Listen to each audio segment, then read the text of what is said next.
বৃন্দাবনের এক শান্ত বিকেলের গল্প। যমুনার ধারে কদম গাছের নিচে বসে আছেন শ্রীকৃষ্ণ।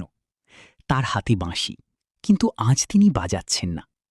আকাশটা হালকা মেঘলা, পাখিরাও যেন চুপচাপ, চারদিকে এক অদ্ভুত নীরবতা। ঠিক তখনই এক ছোট গোপাল ছেলে দৌড়ে এসে বলল, কানাই, আজ তোমার বাঁশি বাজছে না কেন? সবাই তো অপেক্ষা করছে। কৃষ্ণ মৃদু হেসে বললেন, আজ মনটা একটু দুঃখী, তাই বাঁশি নিজেই চুপ হয়ে আছে। ছেলেটা অবাক হয়ে জিজ্ঞেস করল, তোমার আবার দুঃখ কিসের? কৃষ্ণ আকাশের দিকে তাকিয়ে বললেন, সবাই সুখ চায়, কিন্তু কেউ অন্যের দুঃখ বোঝার চেষ্টা করে না।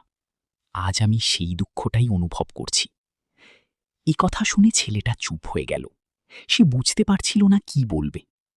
কিছুক্ষণ পরেই সে নিজের ছোট্ট মাটির বাঁশিটা বের করে কৃষ্ণের হাতে দিল। এই নাও,